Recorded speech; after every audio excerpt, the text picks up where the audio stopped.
Today on the Morning Edition, a levee breaking in a neighborhood in the Matsu has led to flooding issues bad enough that some are kayaking around. We'll bring you the latest from Wasilla. Plus, it's that time of year again. CANstruction, the Food Bank of Alaska's annual event, is shaping up, pun intended, to be a mythical delight. We'll share the theme for this year's builds and when you can see them and how you can help.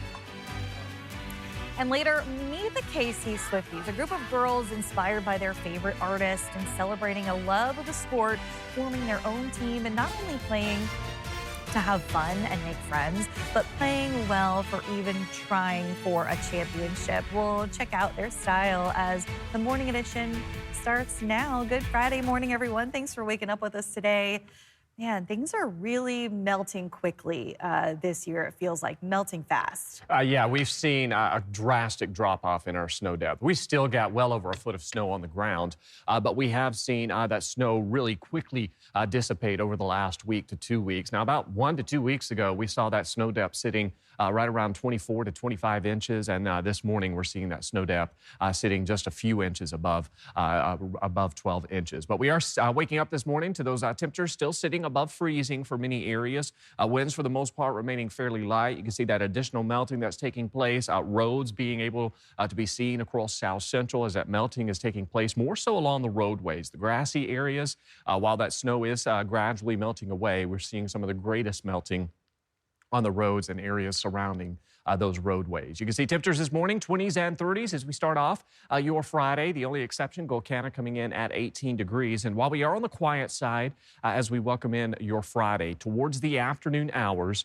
we will be watching a rain snow mix that's going to build in across South Central. But we are dry this morning as you head across southwestern parts of the state. Already seeing some of that light snow with some areas of wintry mix embedded within that. That is steadily shifting to the east. In fact, we're already seeing some of that light precip that's pushing in over the Alaska range this morning, and it's building into parts of the Susitna Valley. As those temperatures continue to warm, we'll see more in the way of a rain-snow mix as we head through the afternoon. For locations that manage to see snow, little to no accumulation is expected, largely due to our temperatures that have been on the warm side and will be warm today, as well as our ground temperatures. Those have been steadily climbing as well. So should we see any snowfall, it will not stick around long at all. In fact, it will quickly melt. But we're largely expected to see mostly in the form of rain, and that will come in a period of about 2 to 4 hours towards the afternoon hours. Largely expected to see that cloud coverage remaining with us throughout the day. So coming up in my full forecast, we do have that active weather that's building back in across the state. Not only that chance for some rain, snow today, but into our Sunday as well, as we continue to hold on to not only mild conditions, but this active weather as we transition into the middle of the month. I'll have more on that in that 7-day forecast coming up. In our top story this morning, check out this video from Maryland Circle, a neighborhood in Wasilla where water has just been pouring in, making it look more like a lake. A levee broke, causing a nearby creek to pour into the neighborhood, which is in a floodplain area. Georgina Fernandez was out there Thursday talking to people who live there about how they're dealing with it. Well, check out this flooding going on right now at Maryland Circle, a neighborhood just outside of Wasilla. As you can see, there are chunks of ice everywhere in this floodwater, and all this water right now is brown and really icky. Residents tell me it was trash day when flooding started happening on Wednesday morning. And I'm going to take a few steps back just so you can see how deep this water is. Now, I'm not at the deep point right now, and this water is already to my knees. And for comparison, I'm about 5'8". Now, residents tell me they've been having to use waders in order to get around. And even one lady said she had to use a kayak to get her kid home after school. He wanted to continue riding in the kayak. He wanted to play in the water. He was all about it. Oh, I feel like that's maybe at least, some relief to see, your kids having fun despite how difficult this is for you. Yeah, I feel like we've been pretty resilient. Like, with the ice this morning, I almost gave in and, just stayed home, but I don't know. School's important. I wanted to get him to school, and so we made that a priority, and I trekked through some more water and up a hill, and we got him to school. And the Matsu Borough says Public Works is on the scene right now as they work to pump up and hopefully clear all this flood water out. And residents tell me that if you have a pumping system and you're able to come out and help, they would really appreciate it. Georgina Fernandez, Alaska's news source. Oh, not a fan. They blow tires. They cost money. They hurt the back. Yeah, everything we don't want. The potholes are popping up all over Anchorage. The city says 2 to 4 crews are patching around the clock, and more could be added once flooding concerns ease. Crews try to respond within 24 hours after a pothole is reported. Anchorage handles potholes on city streets. The state takes care of state roads, and both agencies want drivers to report problem spots. As temperatures continue to rise, Anchorage Parks and Rec says they've stopped ice maintenance for the season. They remind people to stay off icy surfaces because they will no longer be monitored. They're also finishing up scraping and clearing ice and snow from main asphalt trails. When it comes to golf courses, Kincaid Park and Russian Jack Springs Park are still open to use, even though winter corkscrewing by Parks and Rec has ended. Kincaid Park is maintained by the Nordic Ski Association of Anchorage. Anchorage police say officers were dispatched to the scene of a vehicle-pedestrian collision Thursday evening on East Tudor Road and Needle Street. The person was struck by a motorcycle and taken by medics to the hospital. Officers say the investigation is still in its early stages and additional details were not immediately available. You can follow along with this developing story on our website for the latest details as they are released. The battle over Campbell STEM Elementary has moved into court. A nonprofit formed to preserve the school's science, technology, engineering, and math program has filed suit against the Anchorage School District and the Anchorage School Board, asking a judge to halt the impending closure of Campbell STEM as families continue to challenge both the decision itself and the process that produced it. The complaint was filed Wednesday. Something many Alaskans are keeping an eye on is the possibility of a $3,800 permanent fund dividend this year. Some lawmakers are predicting it will be much lower.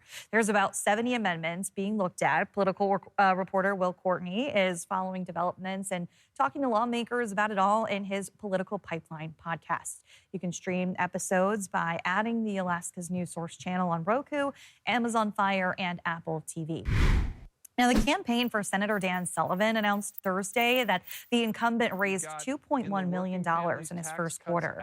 His opponent's campaign, former Democratic Congresswoman Mary Peltola, says they earned $600,000 shy of that in her first 24 hours. The race between Sullivan and Peltola is one which has gained national attention and could determine the balance of power in the Senate. The news release adds that the contributions bring his committees on hand total to $7.5 million. Alaska's News Source reached out to the Peltola campaign for their first quarter numbers, which a spokesperson said would be released next week. Alaska Airlines is increasing its checked baggage fees. The company says it is related to the increase in fuel prices amid the U.S. and Iran conflict. Fees for the first checked bags on North American flights are set to increase by $5. The price for a second checked bag is increasing by $10. The change goes into effect today, but does not affect Club 49 members. The Food Bank of Alaska's annual CANstruction event is back for its 17th year. Jace Bertrand caught up with organizers to learn what's new this year and what we can expect before the building begins. Starting Friday, these cans are going to be the building blocks of some impressive creations. We get teams of architects, engineers, and contractors to design and build structures out of canned food. Each year, the committee comes up with a list of ideas that we kind of shoot around a little bit and workshop to find the best one. And by far, the best idea this year was dragons. 9 teams from across Alaska are preparing to try their hand at stacking these cans into freestanding dragons. That's going to take a lot of cans. Luckily, food donation manager Leo Altola says this year is one of the food bank's biggest for donations. This year, we're projected to gather roughly 24,000 cans of food. And this is going to be essential for feeding people in the Anchorage and the Valley at a critical time when generally we start to see the last little bits of food that we gather during the holiday season start to dwindle. Altola says those 24,000 cans add up to around 20,000 pounds of food, which will be distributed across Anchorage and the Mat-Su Valley for those in need. We'll just make sure all the cans are undamaged and in good condition. All in all, this event will likely provide about 15,000-ish meals. Before the food is donated, people will have a chance to pick which of the team's CANstructions is their favorite.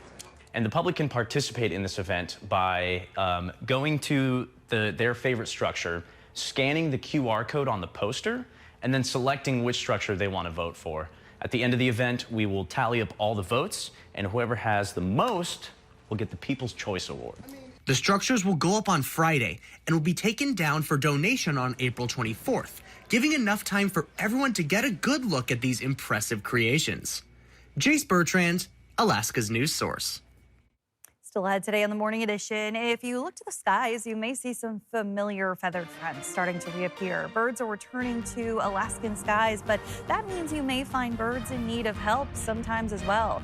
We'll tell you what you can do in those situations next.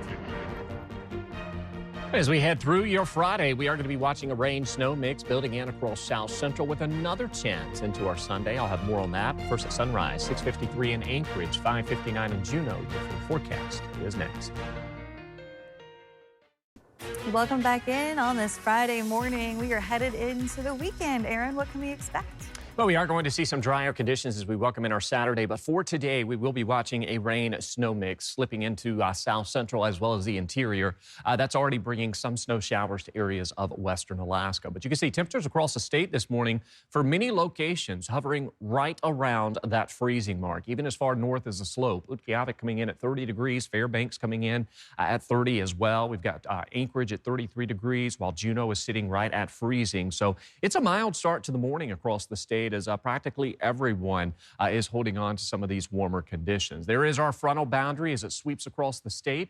It is going to lead to that increasing chance for some rain and snow that will remain with us across the state. We're already seeing some of that through southwest Alaska. We've also got parts of the interior as well as South Central that's holding on to some of that snowfall. And you can see on the backside of that how we quickly clear out. So we will see the return to some dry conditions as we welcome in our Saturday. But for today, it's really only going to be more so towards the afternoon hours where we'll see that best shot for some rain, if not some snow embedded within that. And that comes as this system quickly pulls off towards the east. Now, while it will hold together as it builds its way into South Central, as it makes an approach towards Prince William Sound and into the Copper River Basin, it will largely fall apart. So if you live out in those areas, you'll largely just see some increasing cloud coverage, and you can see some light snow showers occurring through the interior this morning. So there's that system steadily building off towards the east. As we head through the early afternoon time frame, you can see that quick moving glance of seeing some light snow showers, if not some rain embedded within that. That comes to an end overnight on into tomorrow. We've got some quiet conditions taking hold once again. We may see some sunshine breaks into your Saturday. And then as we welcome in Sunday, we've got this active weather that's going to stay with us. So another area of low pressure in the Gulf of Alaska will keep some rain and snow around. In fact, Sunday may actually bring more snow chances to the region than what we'll see today. So we'll certainly be watching what to expect as we welcome in Sunday. Should we see some snow with that Sunday system, it will only amount to about 1 to 3 inches of that accumulation. But as far as today, with that system moving in, you can see up to about a few hundredths of an inch to just shy of 0.2 of an inch of rainfall. And again, we will see some snow embedded within that for locations that do manage to see some light snow showers or a wintry mix. Don't expect that snow to stick around long. It will be melted by the end of the day as we continue to hold on to those temperatures warming into the 40s. Then as we welcome in Sunday, this is where we're going to get a better push of moisture. And you can see precipitation totals approaching a ½ an inch in some locations. This takes into account what will fall today and into our Sunday. With more of a robust system as we welcome in Sunday and that precipitation falling through the atmosphere, we may actually see more in the way of a snow-rain mix as we welcome in Sunday. So again, we will be watching for that. But temperatures across the state today, 30s and 40s for many areas, approaching freezing along the slope. We do have those snow chances as well through the interior. I'll have that for you coming up next. But as far as that forecast, you can see daily highs topping out in the 40s. We've got that wintry mix chance today. And again, only early afternoon hours will be that best chance. And then Sunday, another chance for some wintry mix. But again, Kristen, daily highs sitting in the 40s, so more melting to take place. All right, thanks, Aaron. Spring has sprung in Anchorage, and pretty soon the state will be welcoming some of its perennial visitors. Joe Allgood spoke to bird experts and enthusiasts and has this story. Bird, bird, bird, bird is the word. Because pretty soon migratory birds are going to be returning here to Anchorage, to places like Potter Marsh behind me. But that also means that there's going to be an increase in injured birds and orphan birds. Birds of a feather flock together, some from as far away as South America, all the way to Alaska. But that also means window strikes really take off in the spring and in the fall when migration is occurring.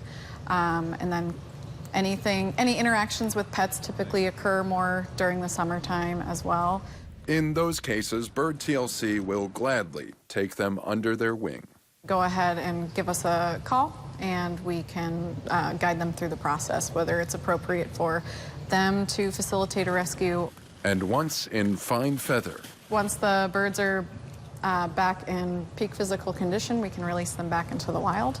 but to help prevent such accidents, think of the bird's eye view. So you have to look from the outside in, and you need to put markers every 2 inches. That's the preferred view. Cheryl has been watching birds her whole life, recalling lazuli buntings in her home state of Pennsylvania. And they are so blue, you can't believe a bird could be that blue. But after decades in Alaska, she's come to love the Alaskan variety. Mrs. Eagle's sitting on her nest right now. She's got an egg, or 2, or 3, who knows? From the Ditsy ducks, They throw their heads back and put their tails in the air, and they do a little dance, and the women go, forget about it, and they go away, and it's really funny to watch. to the sophisticated swans. They're so beautiful, but their feet hit the water, and they go bam, bam, bam, bam, bam, bam, bam. And for the bird lovers out there, Bird TLC is running a fundraiser the first week of May. Get a tattoo of a bird, and 25% of the proceeds support the center. If you'd like to get inked up for the birds, you can find more information about that fundraiser on Bird TLC's website and their social media. Joe Allgood, Alaska's news source. Thanks for listening to our podcast. Click subscribe so you can get the latest podcasts from Alaska's news source automatically. And stay up to date with breaking news and in-depth reporting. Available for free 24/7 with the Alaska's news source app.